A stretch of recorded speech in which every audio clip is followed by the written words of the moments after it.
जय हिंद दोस्तों, मैं निकिता स्वागत करती हूँ आपके इस अपने YouTube चैनल एनटी क्लासेस पर। आज की क्लास में हम 13 नवंबर का ओरिजिनल पेपर सॉल्व करेंगे, जिसमें हम मैथ्स का सेक्शन आपके लिए लेकर आए हैं। तो चलिए क्लास को शुरू करते हैं। आज की क्लास आपके लिए बहुत ही ज़्यादा फ़ायदेमंद होगी। इससे आपको पता लगेगा कि एग्ज़ाम में किस तरह के क्वेश्चन पूछे जा रहे हैं, और इस बार मैथ का लेवल जो है थोड़ा अपडेट किया है, तो आप अपनी तैयारी बहुत अच्छे से कीजिएगा। तो चलिए क्लास को शुरू करते हैं। पहला प्रश्न है हमारे पास, ए एक काम को 20 दिन में पूरा करता है, जबकि ए और बी एक काम को 15 दिनों में पूरा करते हैं। तो बी उस कार्य को करने में कितना समय लेगा। तो देखिए क्या बोलता है, ए किसी काम को कितने दिन में कर रहा है, 20 दिन में, और ए और बी दोनों मिलकर कितने दिन में कर रहे हैं, 15 दिन में। ठीक है जी।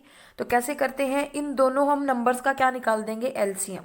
कितना आ जाएगा, 60। यानी ये हमारे पास क्या हो गया, कुल कार्य। ठीक है जी, बिल्कुल ट्रिक से हम करेंगे। हमने लिख लिया ए का काम 20 दिनों में करता है और ए प्लस बी दोनों मिलकर 15 दिन में करते हैं, और इन दोनों नंबर्स का 20 और 30 का एलसीएम निकाल लिया। कितना आ गया, 60। और ये हमारे पास आ गया टोटल वर्क, यानी कि कुल कार्य। ठीक है जी। अब क्या करना है, हमें ए की एक दिन की कार्य क्षमता निकालनी है। तो कार्य क्षमता कैसे निकलती है, टोटल वर्क अपॉन में समय। ठीक है जी, कितना हो जाएगा, 20 दिए 60, है ना। उसी तरह से ए प्लस बी की कार्य क्षमता कितनी आ जाएगी, 60 को हम करेंगे टोटल कार्य को डिवाइड करेंगे इनके समय से। ठीक है जी। तो ये कितना बन जाएगा, 4। तो ए की कार्य क्षमता 3 आ गई, और ए और बी दोनों की कार्य क्षमता कितनी आ गई है, 4। इसने बोला है बी अकेला। तो देखिए यहां पर जोड़े में दिए हुए हैं, तो इसमें से यदि हम ए को माइनस कर ले, हमारे पास क्या बच जाएगा, बी अकेला। ठीक है जी। तो यहां पर हम उनकी कार्य क्षमता को क्या कर लेंगे, माइनस। तो 4 - 3 कितने हो गया, 1। ठीक है। और बी का समय निकालना है कि बी को कितना समय लग रहा है। ठीक है जी। तो समय बराबर है, क्या होता है, कुल कार्य बटे में कार्य क्षमता। ठीक है जी। तो टोटल वर्क कितना है, 60, और क्षमता कितनी है, 1। तो आंसर बन गया इसका 60 डेज, यानी कि ऑप्शन नंबर बी इसका बिल्कुल करेक्ट ऑप्शन हो जाएगा। तो बढ़ते हैं अगले प्रश्न पर। वीडियो पर पूरी बना रहें। एक समांतर चतुर्भुज का क्षेत्रफल 260 वर्ग सेंटीमीटर है तथा उसके आधार की लंबाई 26 सेंटीमीटर है। तो ऊंचाई ज्ञात करनी है।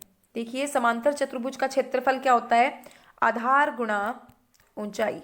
ठीक है जी। यहां पर हमें समांतर चतुर्भुज का क्षेत्रफल दे दिया, यानी ये आधार गुणा ऊंचाई की वैल्यू टोटल कितनी दे दी, 260। ठीक है जी। और आधार की लंबाई भी क्वेश्चन में दी है 26। पुट कर लीजिए, ऊंचाई हमें कैलकुलेट करनी है तो ऐसे ही रहने देते हैं, और ये कट जाएगा 26 दाहे 260, है ना। तो ऑप्शन जो है 10 इसका बिल्कुल सही जवाब हो जाएगा। कई बार ये फॉर्मूले बहुत इंपॉर्टेंट है, डायरेक्टली पेपर में पूछे जाते हैं। नेक्स्ट प्रश्न देखिएगा, एक मोबाइल को 4,600 रुपये में बेचने पर 15% का लाभ होता है। मोबाइल का क्रय मूल्य ज्ञात करना है। क्रय मूल्य यानी कि कॉस्ट प्राइस। ठीक है जी। तो कॉस्ट प्राइस का फॉर्मूला क्या होता है, बिल्कुल ट्रिक से करेंगे, याद भी। देखो सी से 100, पी से आपने याद रखना है ऊपर। ठीक है जी। तो कॉस्ट प्राइस जब हम निकाल रहे हैं, तो जो 100 आएगा वो कहाँ आएगा, ऊपर। जब प्रॉफिट होता है तो 100 में जमा कर देते हैं, अगर लॉस होता है 100 में से माइनस कर लेते हैं। ठीक है जी। तो ये क्या बन गया, एसपी 4,600 है, गुणा 100 ऊपर रहेगा, और प्रॉफिट हो रहा है कितने का, 15 का। तो 100 प्लस 15 कितने हो गए हमारे पास, 115। ठीक है जी। कैंसिल कर लीजिए इसको, ये हो जाएगा 20 पंजे 100, और यहां पर कैंसिल करके आ जाएगा 23। ठीक है जी।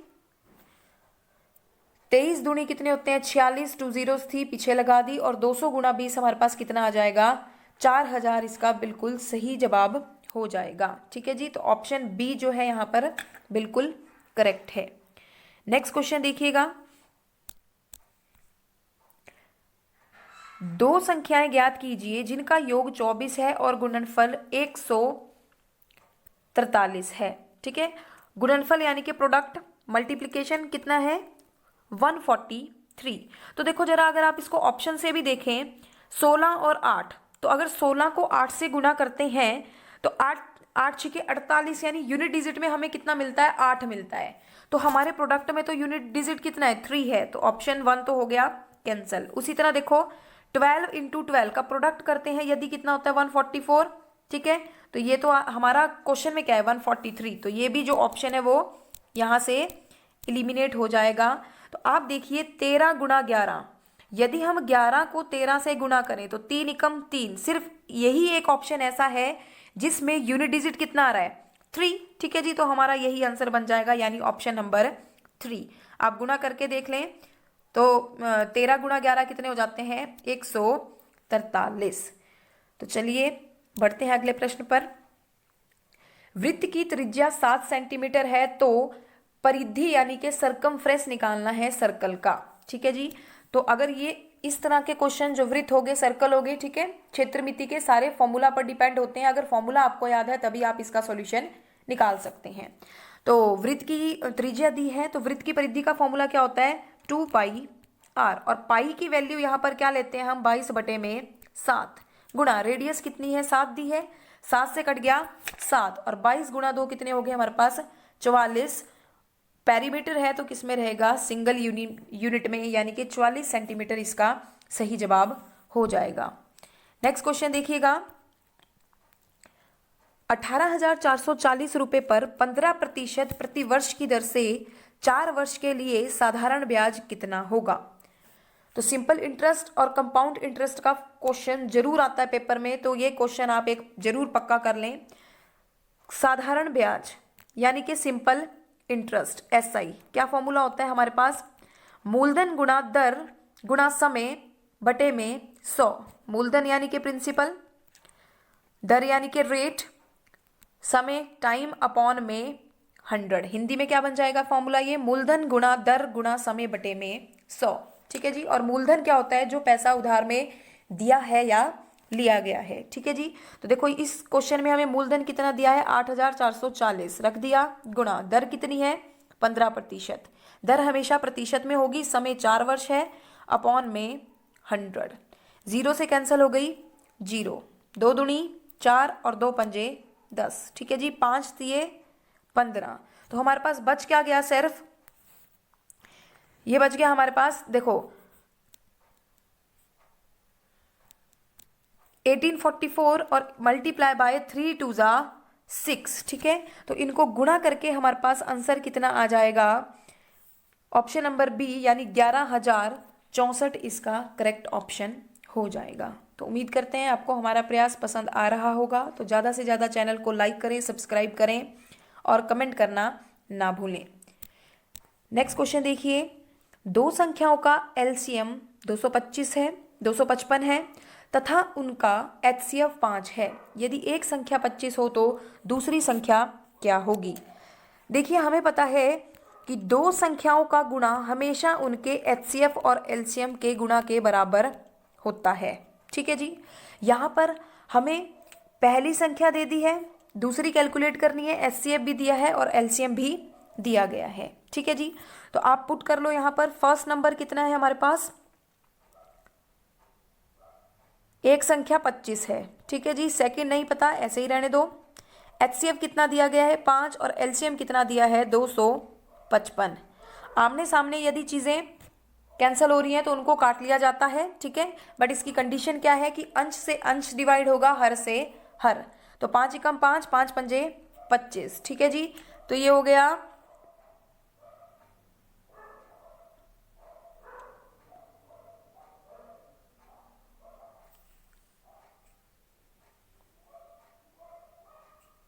5 पंजे 25, 5 एकम 5, यानी 51 जो है इसका बिल्कुल सही जवाब हो जाएगा। यहाँ पर ऑप्शन में एरर हो गया है, कितना आ जाएगा 51 इसका आंसर बन जाएगा, ठीक है जी। तो चलते हैं अगले प्रश्न पर। वह छोटी से छोटी संख्या ज्ञात कीजिए जिसे 624 में जोड़ने पर एक पूर्ण वर्ग यानी परफेक्ट स्क्वायर नंबर बन जाए। तो आप देखो भाई 624 से जोड़ना है ना, तो मतलब हमें आगे देखना पड़ेगा। तो 624 से आगे कौन सी ऐसी संख्या है जो एक परफेक्ट स्क्वायर है, वो है 625, ठीक है जी। तो कितने का अंतर आ रहा है, एक का, यानी ऑप्शन नंबर डी इसका बिल्कुल सही जवाब है।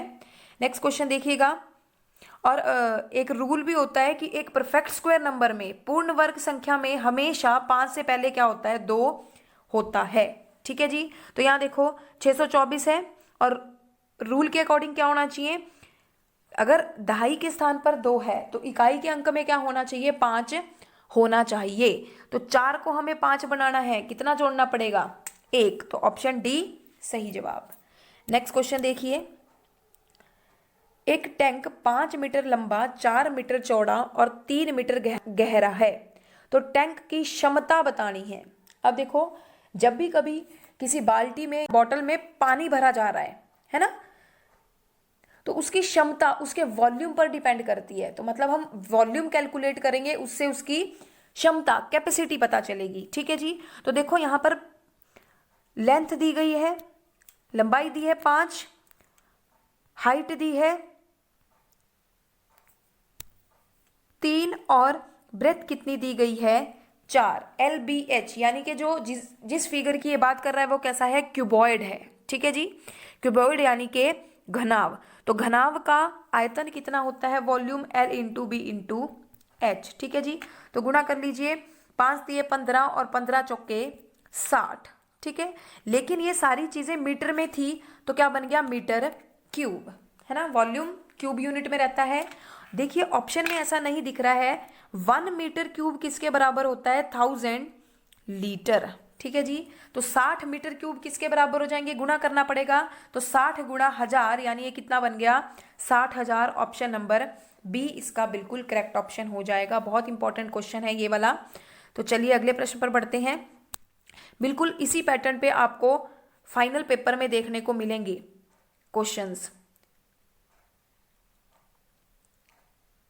नेक्स्ट क्वेश्चन देखिएगा, एक संख्या का 1/3 भाग 64 है, तो संख्या का 1/2 भाग क्या होगा। ठीक है जी। संख्या नहीं पता, हम ले लेते हैं संख्या क्या है हमारी, x। ठीक है जी। तो देखिए संख्या का मतलब गुणा 1/3, भाग कितना है, 64 है। तो जिसके पीछे है हो या फिर ऐसा लिखा हो प्राप्त होता है, उसको लिखते हैं हम बराबर में। ठीक है जी।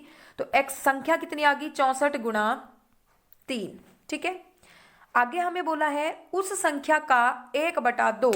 तो इस संख्या ऐसी आ गई 64 गुणा 3। अभी गुणा मत कीजिएगा क्योंकि आगे ये कैंसिल हो जाएगा। अब इस संख्या का कितना निकालना है, का मतलब गुणा 1/2। ठीक है जी।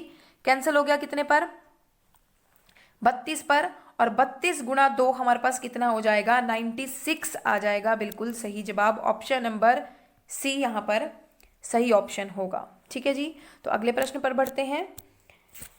किसी धनराशि का 5% दर से 3 वर्ष का साधारण ब्याज रुपए 180 है, तो मूलधन ज्ञात करना है। ठीक है जी। अभी हमने एक क्वेश्चन ऐसा किया, लेकिन उसमें क्या पूछा था, साधारण ब्याज। यहां पर क्या पूछ रहा है, मूलधन। सेम वही पैटर्न है। देखो सिंपल इंटरेस्ट क्या होता है, साधारण ब्याज बराबर है मूलधन गुणा दर गुणा समय बटे में 100। ठीक है जी। तो लिख लेते हैं, साधारण ब्याज बराबर है मूलधन गुणा दर गुणा समय और पूरे के बटे में 100। हमें यहां से क्या निकालना है, मूलधन निकालना है। तो फॉर्मूला क्या बन जाएगा कि साधारण ब्याज यानी SI गुणा 100 और बटे में दर गुणा समय। ठीक है जी। यानी रेट इनटू टाइम, ये बन गया मूलधन का फॉर्मूला। ठीक है जी। पुट कर दीजिए वैल्यू। तो यहां से साधारण ब्याज कितना है हमारे पास, 180 दिया गया है, गुणा में 100 अपॉन दर कितनी दी गई है 5 और समय कितना है 3। ठीक है जी। तो आप ये भी याद रखिएगा कि जब भी कभी मूलधन पूछ ले, समय पूछ ले या दर पूछ ले, तो हमेशा ऊपर क्या रहता है, वैल्यू ब्याज गुणा में 100। ठीक है जी। और फिर नीचे बाकी की दो जो भी चीजें बच गई वो लिख दो। जैसे दर पूछा है तो अपॉन में क्या हो जाएगा, मूलधन गुणा समय। यदि समय पूछा है तो ब्याज गुणा 100 और अपॉन में क्या बच गई, दो चीजें, दर गुणा समय। ठीक है जी। तो इस तरीके से आपने इस क्वेश्चन को बनाना है। तो ये 20 पंजे 100 हो गया। ठीक है। और ये 3 छिके 18, एक 0 थी, लगा लीजिए। और 60 गुणा 20 यानी कितना हो जाएगा, 1200। इसका बिल्कुल सही जवाब हो जाएगा। ये सेम क्वेश्चन बहुत बार एग्जाम्स में पूछा गया है। ठीक है जी। तो चलिए अगले प्रश्न पर बढ़ते हैं। x - 7 और दूसरी ब्रैकेट में है x + 2, यानी यहाँ पे इन दो ब्रैकेट्स का क्या हो रहा है, मल्टीप्लीकेशन हो रहा है। ठीक है जी, तो ब्रैकेट का मल्टीप्लिकेशन कैसे करते हैं, फर्स्ट एलिमेंट का सेकंड ब्रैकेट के साथ मल्टीप्लाई, फिर -7 का x+2 से मल्टीप्लाई। तो x इंटू एक्स कितने हो गए, एक्स स्क्वायर, क्योंकि बेस सेम, पावर्स क्या हो जाती हैं ऐड, गुणा के केस में 2 गुणा x कितने हो गए 2x, -7 गुणा x 7x, और प्लस माइनस क्या हो गए -7 2 जा 14।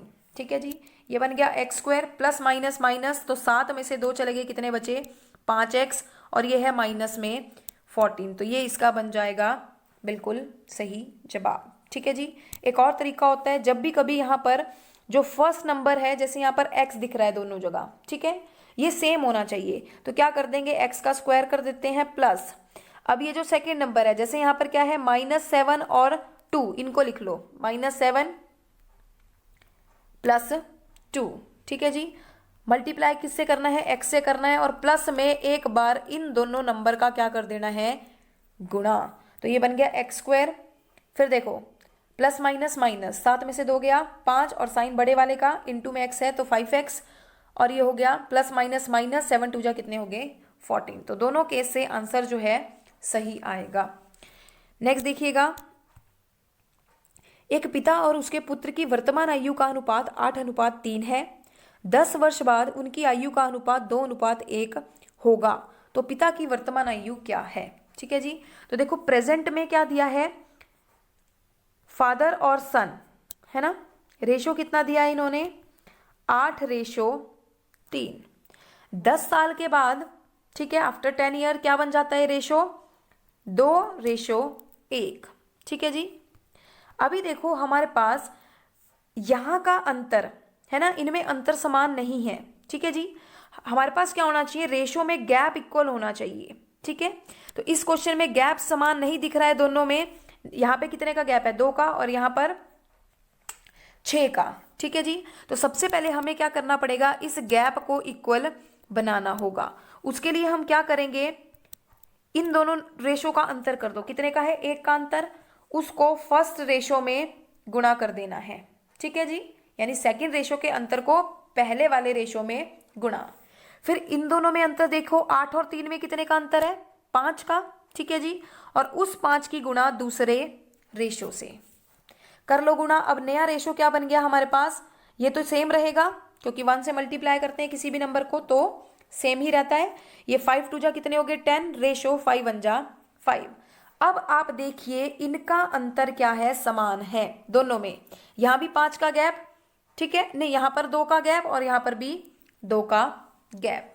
ठीक है, तो देखिए ये 2 का अंतर किसके बराबर है, वर्षों में कितने का गैप है 10 का गैप है, तो 2 एकम 2, 2 पंजे 10, यानी 1 अनुपात का वैल्यू हमारे पास कितना आ गया 5। हमें पूछा है पिता की वर्तमान आयु, तो अब हमारा जो नया रेशो है वहां पे पुट करनी है हमें वैल्यू। फादर का प्रेजेंट रेशो कितना है 8, 1:5 के बराबर है, तो 8 अनुपात किसके बराबर हो जाएंगे 8 पंजे 40, यानी ऑप्शन नंबर बी यहां पर बिल्कुल सही जवाब होगा। अगर हमें पुत्र की पूछ लेता तो पुत्र का रेशो कितना है वर्तमान 3 है, तो 5 3 15, यानी पुत्र की उम्र कितनी हो जाती 15 वर्ष। ठीक है जी, अभी देखो प्रेजेंट कितना आया हमारे पास, वर्तमान पूछी थी तो वो आई 40, लेकिन अगर ये 5 वर्ष बाद की पूछता तो बाद के लिए क्या करना है, वो 5 वर्ष आज की उम्र में जोड़ देने हैं, तब आ जाता इसका आंसर 45। ठीक है जी, तो उम्मीद करते हैं आपको अच्छे से समझ में आ रहा होगा। नेक्स्ट क्वेश्चन देखिए, एक बेलन के आधार की त्रिज्या 6 सेंटीमीटर और ऊंचाई 7 सेंटीमीटर है, आयतन ज्ञात कीजिए। ठीक है, तो बेलन का आयतन का फॉर्मूला क्या होता है πr²h, पाई का वैल्यू 22/7, r² यानी 6 × 6, त्रिज्या 6 दी है तो हमने 6 को 2 बार लिख लिया, गुणा ऊंचाई कितनी है 7, 7 से कट गया 7। ठीक है जी, कैंसिल कर लो, अब ये चिकम चिकम 36 हो गए, और 22 × 36 हमारे पास कितना हो जाएगा 792। ऑप्शन नंबर बी जो है इसका बिल्कुल सही जवाब होगा। ठीक है जी, आयतन है, अगर यूनिट लगाना चाहे तो क्या आएगा सेंटीमीटर क्यूब। नेक्स्ट क्वेश्चन देखिएगा, इस क्लास का लास्ट क्वेश्चन, 15 12 और 30 को विभाजित करने वाली सबसे बड़ी संख्या क्या होगी, शेष सभी समान होंगे। तो देखो हमारे पास क्या है, ये बोलता है कि एक ऐसा नंबर जिसको 15 से भी भाग देने पर, 12 और 30 इन तीनों नंबर से भाग देने पर समान शेष बचता है। तो ये तो बड़ा आसान है, आप ऑप्शन से भी देख सकते हैं। देखो जरा, अगर फर्स्ट ऑप्शन उठाएं तो 15 चौके 60 कट गया, शेष कितना बचा 2। उसी तरह 12 से अगर 62 को भाग दें तो 12 पंजे 60 हो गए, शेष कितना बचा 2 बचा। उसी तरह 30 दूनी 60 और शेष कितना बच रहा है 2। कंडीशन फॉलो हो रही है क्वेश्चन वाली, क्योंकि इसने बोला था समान शेष बचना चाहिए। तो ऑप्शन 1 जो है इसका बिल्कुल सही जवाब हो जाएगा। ठीक है जी, तो मिलते हैं जल्दी एक नई वीडियो के साथ। तब तक के लिए जय हिंद, जय भारत। ज़्यादा से ज़्यादा चैनल को लाइक करें, सब्सक्राइब करें तथा कमेंट करना ना भूलें।